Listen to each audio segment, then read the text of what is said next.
All right, welcome back to the Double Play channel where I show you how you can put your money to work in two places at one time by leveraging the cash value of a maximum overfunded life insurance policy. If you've been searching the internet looking for information on investing in real estate using life insurance, you've come to the right place. So be sure to like and subscribe to this channel right now so that you're notified whenever I come out with any new videos.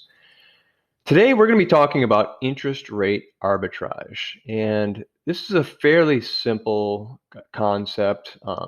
So what I really want to do in this video is define it, but more than define it, I want to go into the reasons why it exists. And it's something that I've mentioned in many other videos before, but I've never really taken the time to define and go into it in detail. So that's what we're doing today.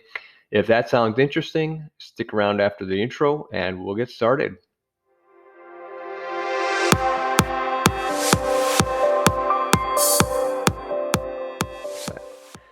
All right, thanks for sticking around. I'm Tom Rutkowski with Innovative Retirement Strategies, and I created the Double Play channel because I know how hard it can be to try and find good quality information on investing in real estate with life insurance on the internet. Most of the information you're going to find is, fancy websites with fancy names, and they tell you that you should invest like the Rockefellers, but you need to call up and talk to one of their agents to find out just exactly how that's done. But if you're like me, you want to see the numbers. You want to see, what is this going to look like for me? Is it worthwhile for me to take my money, put it into a maximum overfunded life insurance policy, and then leverage that cash value to invest in real estate versus just simply taking that money and investing in real estate? That's the double play. So my goal is to give you everything that you need to know without ever talking to a life insurance agent. The only time you should ever have to reach out to a life insurance agent is when you're ready to see what the numbers look like for you. So if you have any questions that I haven't addressed in any of my videos, or you just simply don't want to watch all the videos, go ahead and ask questions in the comments down below. And while you're down there, be sure to like and subscribe to this. All right, before we get started, let me just go over my standard disclaimers. Everything that you're about to hear is purely educational in nature. There's no tax advice, no financial advice, no legal advice. And the primary purpose of life insurance is for the death benefit protection. Any other benefit is purely ancillary. And one other thing that I should note is that while I'm going to go over a lot of the details of life insurance, the basics of life insurance, I really recommend going to my website and downloading a copy of my free ebook, Life Insurance 101. There's a link to that in the description down below. But that will help you understand what the cash value in a life insurance policy is, the difference between permanent and term insurance, difference between whole life and index universal life, and the difference between a minimally funded policy and what we're talking about here, maximum overfunded policies.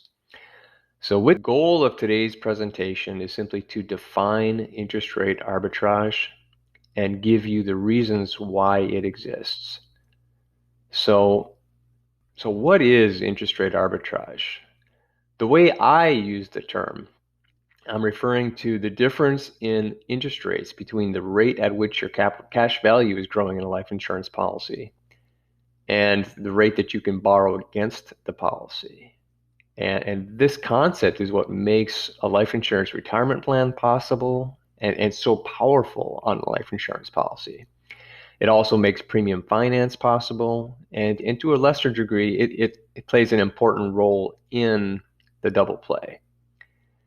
But the concept of interest rate arbitrage also applies to the regular business world. Banks use interest rate arbitrage every day. When you put money into deposit or on deposit with a bank, they're paying you a paltry interest rate, and then they're taking that money and they're using that money and then some, and they're using that money to make loans that they're charging a much higher interest rate. So when they get paid on their loans, they use that interest or that income that they have to pay you the low interest rate that they're promising you, and then they keep all the extra. That's how banking works. So with regard to life insurance, I think the concept of interest rate arbitrage is fairly easy to understand. The difference in the rate that the policy is earning versus what you're paying in interest. But the more confusing part is just how is that possible? How can the insurance company afford to pay me, say, 6% in dividends and loan money to me at 5%? Well, first and foremost, before we dive into it, I mean, this is where I want to take the time to dispel one big myth that's out there. Oftentimes, many people think that when you take a policy loan, the insurance company is loaning your cash value back to you. And that's simply not the case. As I've done many times in these videos, and I've shown you the stat language in the actual statutes, the insurance company is making a loan to you of their money with your money as collateral. And that's why this is possible. But even then, you still have to ask yourself, how is this possible? If they're making 6, how can they let me borrow the money at 5? So that's what we're going to talk about today. So, the first thing we want to talk about is the difference in risk of their entire investment portfolio. So it's important to understand that insurance companies invest in bonds, treasuries, corporate bonds, municipal bonds. They buy preferred stocks. They buy mortgage-backed securities. They make loans against real estate. So the insurance company is investing in many different types of debt securities. And all of these securities have different risk profiles. Government debt, for example, is considered to be safe. The government is a taxing authority and can generally come up with money to pay. So the government doesn't have to pay a whole lot in interest in order to get people to buy their bonds. People are buying them for the security. Whereas some businesses that might be struggling, and need to raise capital to get things turned around, they're a much more risky proposition. And those companies need to offer a much higher interest rate in order to get investor capital. And this is no different from you wanting to get a mortgage. If you've got a low credit score, you're going to have to pay a much higher interest rate to the bank because they view you as a higher credit risk. If you've got an 800 credit score, on the other hand, they view you as a very low risk, and you're going to get a very low rate to compensate for that. So that's what's going on in a life insurance policy. The insurance company portfolio managers are managing the risk to keep everything at a constant level. So they've got some risky, some not so risky.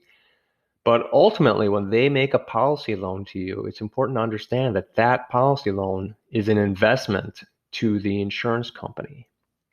And because 100% of their loan amount is secured by your cash value, they consider it to be a very low risk loan, so they can afford to charge you a very low interest rate.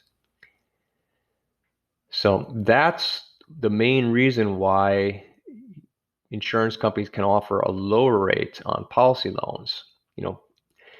Clearly, the insurance company couldn't make policy loans to every single person. The policy loans generally end up being a very small percentage of the insurance company's overall holdings.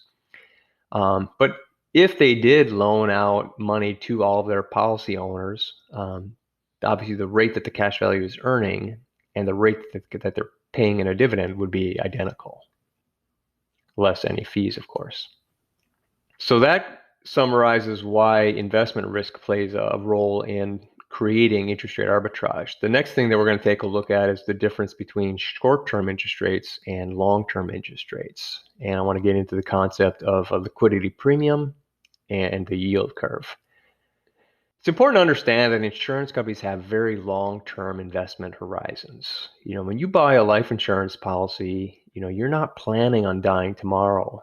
You'd like to live 30, 40, 50 years or more. And so the insurance company knows that most of their policies are going to be in place for a very long time. So they have the luxury of picking the bond durations, bond maturities that can match their liabilities. So typically they invest in longer term securities, and usually, interest rates for longer term bonds are much higher than the interest rates on short term bonds. When you're making a loan for short terms, there's very little risk in there. Investors demand a higher interest rate for tying up their money for a longer time, and that's what the liquidity premium represents. So bonds, treasuries, and even mortgage-backed securities are all publicly traded, and there's very little liquidity risk. But still, interest rates are typically higher for long-term bonds than short-term bonds. And the best way to think about liquidity premium too is to think about CDs at the bank. If you look at the difference in rates between a 30-day CD, a 6-month CD, a year CD, 2-year CD, typically the longer you tie up your money, the higher the interest rate that the bank will offer to you. And that's another example of the liquidity premium. So I mentioned the yield curve. So let's take a look at what a yield curve represents. And I also want to get into, while I said usually short-term rates are lower than long-term rates, that's actually not the case right now. So let's take a look at this graph. So this is a graph of the yield curve for the last 3 years in January of each year. And this video is being recorded in January of 2023. So we've got January 22 data, January 21 data. And what you see is the yield of treasuries along the vertical axis and maturity schedules along the horizontal axis, starting with 1 month on the left and going out through 30 years. And if we start with the light gray at the lowest curve, that's the data for January of 2021, 2 years ago. And you can see that the yield curve is traditional in that interest rates increase as the bond maturities also increase. But last year in January 2021, the middle gray column, there were much greater threats of inflation on the horizon. So, the best way to think of this is if you lend money at, say, 5%, and inflation is running at 2%, a year from now, when you're repaid, the purchasing power of that 5% that you received has been reduced by 2. So you've only got 3% of your value left in that money that you just got back because of inflation. So that's when lenders know that there's going to be inflation, then they demand a higher interest rate, because they know a year from now when they get that money back that it's not going to be worth as much. So they need to earn more on it. So we get back to the graph here, we can see that 1 month and 3 month securities had not changed very much. But when you went out to 1, 2, 3, 5, 7, rates had gone up considerably. But the 30-year rates had not changed much at all from January of 21 to January of 22. But that all changed over the last year. Here, the blue curve at the top, the highest interest rates represent where we are today. And today we can see that the yield curve is inverted. You can see that the short-term rates are actually much higher than the long-term rates. I shouldn't say much higher, but they're considerably higher. And even the 30-year rates are virtually double what they were, 1 and 2 years ago. So rates have clearly gone up, and because of the instability in the market, the short-term rates are even higher, probably presuming that the markets will recover and come back to normal before that 30-year period is up. So I know I kind of went down a little bit of a rabbit hole here to go into some contemporary politics and economics, but I hope you found value in that. The key point of this section, though, was just to illustrate that insurance companies can typically buy bonds with the longest durations and the highest yields that they can get. They're not tied to short-term rates like a bank might be. So lastly, what I want to take a look at is whole life versus indexed universal life. So in the case of whole life has interest rate arbitrage, and it exists for the reasons that we've just described. The market risk of their portfolio, as well as the ability to invest in longer term securities and capture a higher rate of return. But indexed universal life adds a whole new element to it. So with indexed universal life, the insurance company, while the insurance company is still investing in the same types of assets that all insurance companies do, and like everything we've discussed so far is true for companies that offer whole life and companies that offer indexed universal life. Where these types of companies differ is in how they credit the dividends or the interest gains to the cash value. So in the case of an indexed universal life, the insurance company is literally going out, they're taking the money that they would have paid you as a dividend, and they're going out to the index options markets, and they're hedging with those options, trying to capture as much movement in the market index as they can with the budget that they have to spend. Now, if we go back to that yield curve, with interest rates much higher now, the insurance companies are capturing more money, making more money on their portfolio. So they have more money with which to do these hedging activities.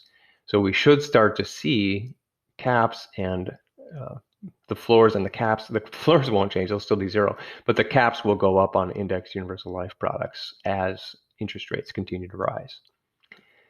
What I really want you to keep in mind here is that the insurance company has an incentive for the cash value to grow as quickly as possible. I've covered this in past videos, but it's important to understand that the cash value is quite literally, the policy owner saving up the death benefit for the insured over the insured's lifetime.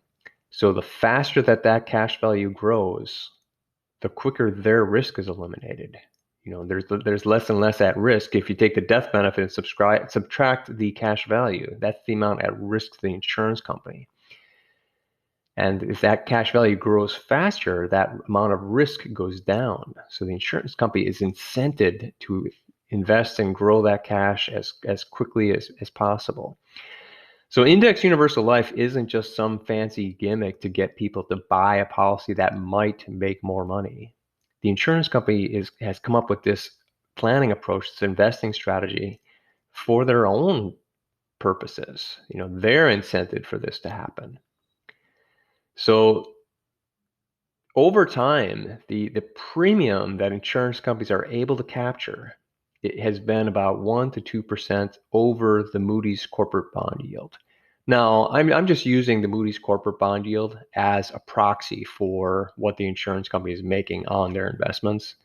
That's not to say that they've got all their money invested in stocks that make up the Moody's corporate bond yield, but it gives you a good benchmark with which to gauge the interest rates in the debt environment. So main takeaway here is that for any two equally designed policies, there will be more interest rate arbitrage possible in an index universal life than in a whole life, just on the basis of this premium that IUL policies are able to capture by hedging with those options. So that's all I've got on this subject. Just to wrap things up, since it can be hard to understand how an insurance company can make loans at rates lower than they are earning, the goal of this video was to show how that is possible. With that, I've got no more to say on this issue.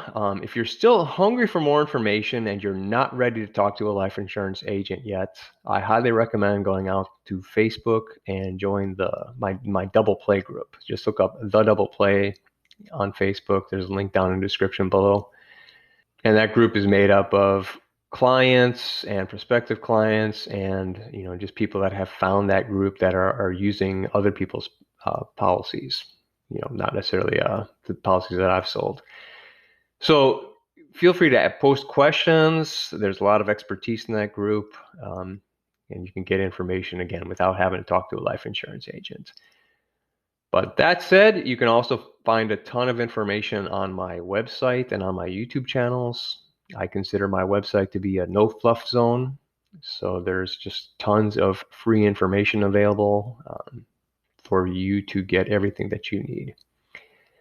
And lastly, if you find these videos useful, please consider supporting this channel at Buy Me a Coffee. There's a link down in the description below.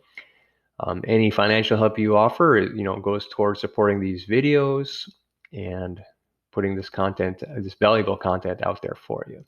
So with that, I will see you in the next video.